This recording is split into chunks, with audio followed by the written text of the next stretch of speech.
आज हम बात करने वाले हैं एक बहुत ही स्पेशल बुक के बारे में। इंटरनेट पर बहुत जगह ऐसा भी लिखा गया है कि ये सेल्फ हेल्प बुक दुनिया की सबसे ज्यादा पढ़ी जाने वाली बुक है, जिसकी 10 मिलियन से भी ज्यादा कॉपीज बिक चुकी हैं। इसका नाम है the road less travelled, a new psychology of love, traditional values and spiritual growth, जिसे एम स्कॉट पैक ने लिखा है। ये बुक रीडर्स को सही डिसीजन लेने में मदद करने के लिए लिखी गई है, स्पेशली जब वो एक चौराहे पर आकर फंस जाते हैं। और अगर आपने अब तक इसको नहीं पढ़ा है तो वक्त आ गया है इसे पढ़ने का और समझने का।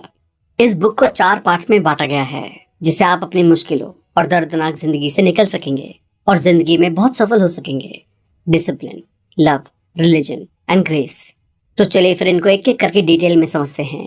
और अगर आपने अब तक हमारे चैनल को सब्सक्राइब नहीं किया है तो इससे पहले कि आप वीडियो में खो जाएं, इमीडिएटली चैनल को सब्सक्राइब और वीडियो को इमीडिएटली लाइक भी कर दें। डिसिप्लिन। बहुत से लोग झूठे असम्पशंस पर जीते हैं कि जिंदगी आसान होनी चाहिए, जिससे सिर्फ डिसअपॉइंटमेंट ही मिलती है। बुद्धा के एक स्टेटमेंट की तरह कि लाइफ सफरिंग है, पैक कहते हैं कि एक और फैक्ट है जो कभी भी चेंज नहीं होने वाला, कि लाइफ मुश्किल है। लेकिन सिर्फ जब हम ये एक्सेप्ट कर लेते हैं कि हमें इससे निपटना और इससे आगे बढ़ना है, तभी हम इससे लड़ने के लिए टूल्स को डेवलप कर सकते हैं। हमें प्रॉब्लम्स होंगी, लेकिन हम अक्सर कैसे रिस्पॉन्ड करते हैं? दर्द से भागकर और हमारी मुश्किलों को नजरअंदाज करने की कोशिश करके। जब हम अपने इश्यूज को टालते या नजरअंदाज करते हैं तो जिन प्रॉब्लम से हम बचते हैं वो अपने आप ठीक नहीं होती हैं। हमारी मुश्किलों को सॉल्व करने के लिए पहला कदम ये एक्सेप्ट करना है कि वो मौजूद हैं। आखिर में हमारे पास 2 ऑप्शंस होते हैं: मुश्किलों से बचें, जिससे साइकोलॉजिकल डिसऑर्डर्स होते हैं, या मुश्किलों का सामना करें, जो शॉर्ट टर्म में ज्यादा दर्द का कारण बनती है, लेकिन ये आगे चल के पर्सनल ग्रोथ का कारण बनता है। तो हम हमारे डिसिप्लिन को इम्प्रूव करने के लिए इन 8 टूल्स का यूज कर सकते हैं। Delay gratification. हम में से बहुत से लोग अपने आवेगों से कंट्रोल होते हैं और शॉर्ट टर्म प्लेजर का पीछा करते हैं, जो हमारे लिए बहुत हानिकारक होता है। हमने प्ले नो और प्ले बेटर का फैसला किया। इसके अपोजिट डिलेड ग्रेटिफिकेशन का मतलब है बेहतर भविष्य के लिए अभी सफर करना। ये लाइफ के सभी एरियाज पर लागू होता है, जैसे कि दिन की शुरुआत में अपने सभी मुश्किल, सबसे अनकंफर्टेबल काम को करें। शॉर्ट टर्म दर्द को एक्सेप्ट करने से अल्टीमेटली डेवलपमेंट होता है, क्योंकि हम उस तरह के इंसान बन जाते हैं जो मुश्किलों का सामना करने में कैपेबल होते हैं। ग्रेटिफिकेशन को डिले करना दर्द और लाइफ के प्लेजर को स्केड्यूल करने का प्रोसेस है। हमारी जिंदगी को बेहतर बनाने के लिए हमारी प्रॉब्लम्स की रिस्पॉन्सिबिलिटी लेना, इग्नोर करने के बहुत ही गंभीर लॉन्ग टर्म कॉन्सिक्वेंसेस होते हैं। एक साइकियाट्रिस्ट के रूप में ऑथर ने कई पेशेंट्स देखे हैं जो अपनी मुश्किलों में अपने रोल को एक्सेप्ट करने के काबिल नहीं थे, या इसके अपोजिट हर चीज के लिए खुद को ही दोषी ठहराते थे। ये बहुत ज्यादा जिम्मेदारी एक्सेप्ट करना और बहुत कम के बीच का एक नाजुक बैलेंसिंग काम है। इन दोनों की वजह से साइकोलॉजिकल प्रॉब्लम हो सकती है। अपने आप को सच के लिए डेडिकेट करना, आराम की जगह सच्चाई को चुनने का मतलब है कि आप अपनी लाइफ की रियलिटी को एक्सेप्ट करते हैं। हम भविष्य में होने वाली मुश्किलों को अंडर एस्टिमेट करते हुए आज में दर्द से बचने के लिए झूठ बोलते हैं। ईमानदार होने के लिए कोशिश और सेल्फ डिसिप्लिन की जरूरत होती है। सेल्फ रिफ्लेक्शन और अपनी दुनिया को देखने के तरीके को मॉडिफाई करते हुए आप उसकी लगातार जांच करते हैं, जिसे आप सही मानते हैं। कभी कभी दूसरों को सच बताने से हमेशा दूसरों को फायदा नहीं होता है, इसलिए कुछ बातों का ध्यान रखें। सच को रोकना झूठ बोलने के बराबर है। अपने पर्सनल फायदे के लिए झूठ ना बोलें। अपने आप से पूछें कि क्या किसी और को सच बताने से उसे आगे बढ़ने में मदद मिलेगी। कभी कभी ये जानना थोड़ा मुश्किल होगा, इसके लिए प्रैक्टिस की जरूरत होगी। बैलेंस को अचीव करें। आपकी लाइफ को अनबैलेंस करने वाले एक्सट्रीम बिहेवियर्स को छोड़ना आपके लिए जरूरी है। ये बीच का रास्ता ढूंढने का एक प्रोसेस है, जो बुद्धिस्ट मिडल वे के कॉन्सेप्ट के जैसा है। अपने आप से ये सवाल पूछें: डीले ग्रेटिफिकेशन का सबसे अच्छा टाइम कौन सा है, वर्सेस हमारे प्रेजेंट मोमेंट को एंजॉय करना। पर्सनल रेस्पॉन्सिबिलिटी लेने का सबसे अच्छा टाइम क्या है, वर्सेस ये महसूस करना कि आपको अपने आप को दोष नहीं देना है। किसी को सच बताकर उसकी ग्रोथ में मदद करने के लिए सबसे अच्छा टाइम कौन सा है, वर्सेस सपोर्टिव और चुपचाप रहने के। ये स्टेबल नहीं बल्कि डायनेमिक स्केल है, जो टाइम और जगह के साथ बदलते हैं, लेकिन फिर भी एक बैलेंस अप्रोच अपनाने की कोशिश करते हैं। न्यूरोसिस और कैरेक्टर डिसऑर्डर। यहाँ पर ऑथर ने न्यूरोटिक यानी कि दिमागी रूप से बीमार और कैरेक्टर डिसऑर्डर के बारे में बात की है। न्यूरोटिज्म बहुत ज्यादा जिम्मेदारियां ज्यूम कर लेते हैं।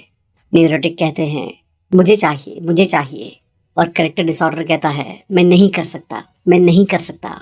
बड़ी मुश्किल ये है कि हम क्या हैं और किन चीजों के लिए हम जिम्मेदार नहीं हैं। और इस डिफरेंशिएशन को करने के लिए सेल्फ एग्जामिनेशन यानी कि खुद की जांच करने की जरूरत होती है। आजादी से बचना। कभी कभी हम लोग अपनी जिम्मेदारियों का सामना करने से इनकार कर देते हैं और हम अपनी पावर किस्मत, सरकार, कॉरपोरेशन और बॉस के हाथों में दे देते हैं। हम अपनी जिम्मेदारियों के लिए अपनी पावर्स को कभी नहीं समझते हैं। Sense of father. कुछ माता पिता अपने बच्चों में गलत डिसिप्लिन सेट कर देते हैं और इसलिए ये उनके बच्चों को गलत रास्ते पर ले जाता है। अच्छे डिसिप्लिन के लिए टाइम और प्यार की जरूरत होती है और ये टाइम और प्यार एक बच्चे को मीनिंगफुल महसूस कराएगा और उनमें सेल्फ डिसिप्लिन को बढ़ाएगा। टाइम। ठीक है, अगर आपको इफेक्टिव सॉल्यूशन डेवलप करने के लिए टाइम लग रहा है, अगर आप रुकते हैं और सोचते हैं कि मुश्किलें अपने आप चली जाएंगी, तो ऐसा नहीं होगा, क्योंकि मुश्किलें कभी भी अपने आप से नहीं जाती हैं। इसलिए बेहतर होगा कि आप उन्हें नजरअंदाज ना करें, क्योंकि सेल्फ डिसिप्लिन हमारी लाइफ की सक्सेस के लिए बहुत इंपॉर्टेंट है। लव, प्यार, डिसिप्लिन और ग्रोथ की फाउंडेशन है। ये हमें इंसानों के फॉर्म में डेवलप होने में कैपेबल बनाता है और हायर स्टेज तक पहुंचाता है। किसी दूसरे से प्यार करने से पहले हमें खुद से प्यार करना होगा। लेकिन प्यार क्या है, हमें एक डेफिनेशन चाहिए। सच्चा प्यार अपने या दूसरे की स्पिरिचुअल ग्रोथ के लिए खुद को ग्रो करने की इच्छा है। सच्चा प्यार सही एंजॉयमेंट का रास्ता है, जिसकी वजह से आपकी और आपके पार्टनर की स्पिरिचुअल ग्रोथ होती है। अक्सर हम प्यार को एक एक्शन के बजाय एक फीलिंग के फॉर्म में देखते हैं, जो एक गलती है। प्यार की फीलिंग को कैथेक्टिंग कहा जाता है, जिसका मतलब है किसी चीज में या किसी इंसान में इमोशनल एनर्जी इन्वेस्ट करना। एग्जाम्पल के लिए, एक माली अपने बगीचे को कैथेक्ट कर सकता है। रिश्तों में कैथेक्टिंग को उस जुनून के फॉर्म में बनाया जा सकता है जो हम पहली बार अपोजिट जेंडर से पहली बार मिलने पर एक्सपीरियंस करते हैं। प्यार में पड़ने की ये फीलिंग और थोड़े टाइम तक रहने वाला जुनून सच्चे प्यार के लिए कंफ्यूज नहीं होना चाहिए, जो इस तरह के आते जाते इमोशंस की कमी में मौजूद हो सकता है। सच्चे प्यार को नर्चर करने के 5 टिप्स हैं। सच्चा प्यार डिपेंडेंसी नहीं है। जब आप बहुत ज्यादा लेते हैं और बदले में दूसरों को सफिशिएंट नहीं देते हैं, तो रिश्ता परजीवी बन जाता है। अपनी खुशी के लिए किसी और इंसान पर रिलाय करना बहुत आसान है और आपकी रिलेशनशिप उस इंसान के साथ है। अपनी रिलेशनशिप को उस इंसान से भी ज्यादा वैल्यू दें।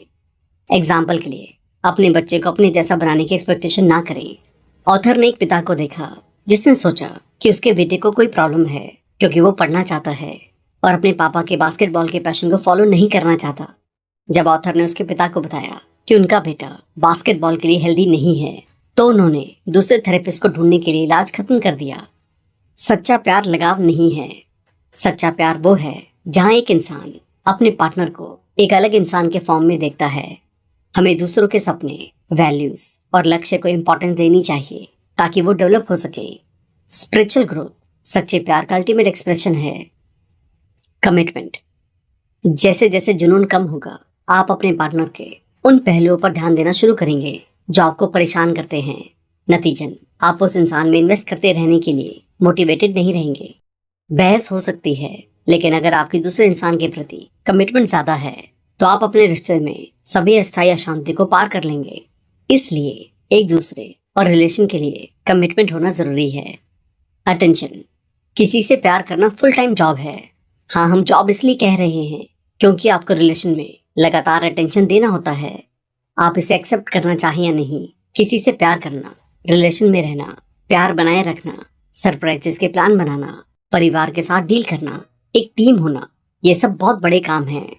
आप खुद को डिससेटिस्फाइड पाते हैं क्योंकि आपको लगता है कि आपको अपने बॉयफ्रेंड या गर्लफ्रेंड या स्पाउस से बराबर ध्यान नहीं मिल रहा है। अगर आप उस इंसान से बहुत प्यार करते हैं, तो आप उस रिश्ते में ध्यान देना पसंद करेंगे और इसे काम ना समझकर करना पसंद करेंगे।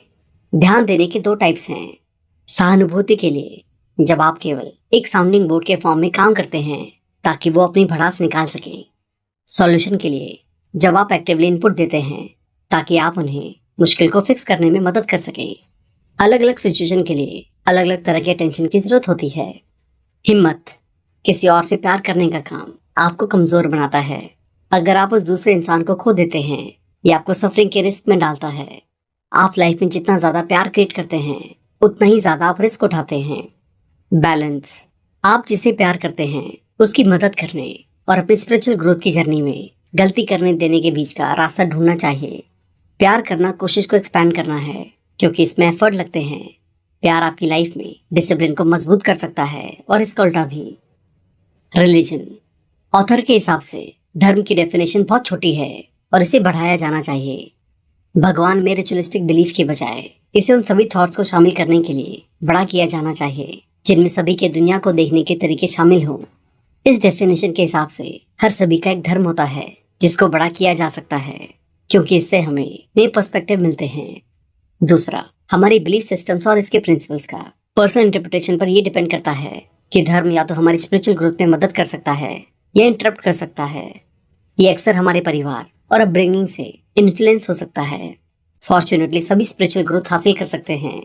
धर्म और साइंस को अक्सर विरोधी माना जाता है, लेकिन उनका यूज एक साथ किया जाना चाहिए और ये एक दूसरे को मजबूत कर सकते हैं। हम सभी को साइंटिस्ट की तरह एक्ट करना चाहिए, लगातार सवाल करने चाहिए और अपने ओपिनियंस को बताने के लिए दुनिया के व्यूज को टेस्ट करना चाहिए। World views and religion. इस दुनिया में हर किसी का एक धर्म है, चाहे वो कितना भी सही, गलत, सीमित या पुराना क्यों ना हो, लेकिन हर किसी का एक धर्म होता है। लेकिन इस मामले का फैक्ट ये है कि हर किसी के पास अनक्वेश्चनेबल और क्लियर डिटेल्स या डिटेल्ड व्यू, आइडियाज और बिलीफ नहीं होते। आमतौर पर इंसान के धर्म या वर्ल्ड व्यू के अपने बेस्ट फॉर्म में केवल एक इनकम्प्लीट कॉन्शियसनेस है।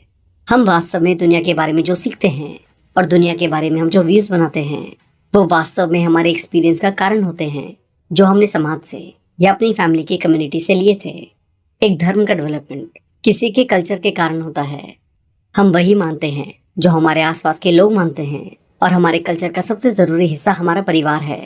ये हमारे रिलीजियस बिलीफ और हमारे व्यूज को डेवलप करने में एक इम्पॉर्टेंट रोल प्ले करता है और हम में से ज्यादातर लोगों को ये पता नहीं है या हम दुनिया के लिए अपने व्यूज के बारे में अवेयर नहीं हैं और हम उस एक्सपीरियंस के यूनिकनेस से भी अवेयर नहीं हैं जिससे वो ड्राइव हुए हैं। The religion of science. Spiritual growth का रास्ता तब आता है जब हम उन चीजों पर भरोसा करना शुरू कर देते हैं जिन पर हम पहले से विश्वास करते थे, और ये एक्टिवली धमकी देने और अनफेमिलियर की तलाश करके और जो हमें पहले सिखाया गया है उसकी वैलिडिटी को जानबूझकर चुनौती देकर किया जा सकता है। होलीनेस का रास्ता तब आता है जब हम हर चीज के लिए सवाल करना शुरू करते हैं। हमारी बिलीफ्स को भरोसेमंद, दोहराने लायक और एक्सपीरियंस पर बेस्ड होना चाहिए जिसे बाकी लोग वेरीफाई कर सकते हैं। ग्रेस। ग्रेस एक यूनिवर्सल फोर्स है जो स्पिरिचुअल ग्रोथ में मदद करती है, सभी की फिजिकल और मेंटल हेल्थ को प्रोटेक्ट करती है और इसमें मिरेकल भी शामिल हैं। कुछ पेशेंट भयानक ट्रॉमा सहते हैं और बिना किसी डैमेज के पूरी तरह से ठीक हो जाते हैं, जबकि कोई सीरियस न्यूरोसिस यानी कि अनहैप्पीनेस को एक्सपीरियंस करते हैं। इन दोनों के बीच का डिफरेंस यूनिवर्स की एक्सटर्नल फोर्स है। सीरियस एक्सीडेंट्स में जैसे कार का क्रैश होना, कुछ लोग इन हादसों से बिना खरोच के भी निकल आते हैं। ग्रेस उनकी प्रोटेक्शन के पीछे की पावर है। यूनिवर्स एक ऑर्डर्ड स्टेट से एक डिसऑर्डर्ड स्टेट में चला जाता है। इसका एक्सेप्शन एवोल्यूशन है। ये एक मिरेकल है और ग्रेस से गाइडेड होता है। दूसरे शब्दों में भगवान हमारे अंदर ग्रोथ के रिसोर्सेज देते हैं। ग्रेस हमारे सपनों में ढूंढा जा सकता है। ग्रेस हमारी ट्रेडिशनल सेंसेस से बाहर है। एग्जाम्पल के लिए हमारे अनकॉन्शियस और ड्रीम स्टेट हमें हीलिंग प्रोसेस में ग्रेस को रिवील करने में मदद कर सकते हैं। इस तरह सपने एक ऐसे मेथड हैं जिससे ग्रेस हमारी स्पिरिचुअल ग्रोथ को बढ़ावा देने के लिए काम करता है। मानवता का असली पाप आलसपन है जो स्पिरिचुअल ग्रोथ में परेशानी है। पाप से बचने के लिए हमें आलसपन को पार करना चाहिए, अपने बिलीफ को चुनौती देनी चाहिए और अपने वर्ल्ड व्यू को इन्फॉर्म करने के लिए अनकंफर्टेबल सेल्फ रिफ्लेक्शन करना चाहिए। हम में से बहुत से लोग इस तरह का एफर्ट नहीं डालना चाहते और आलसपन को ही डिफॉल्ट रखना चाहते हैं। ये अक्सर बदलाव के डर और आराम के लिए प्रेफरेंस के कारण से होता है।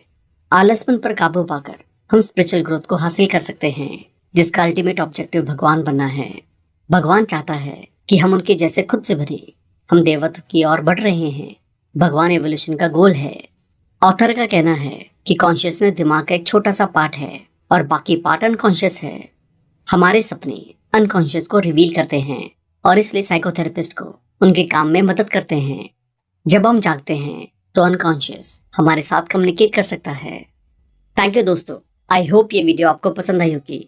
आई होप आप इन सभी सजेशन को अपनी लाइफ में अपनाकर अपनी लाइफ को और भी बेहतर तरीके से जी पाएंगे।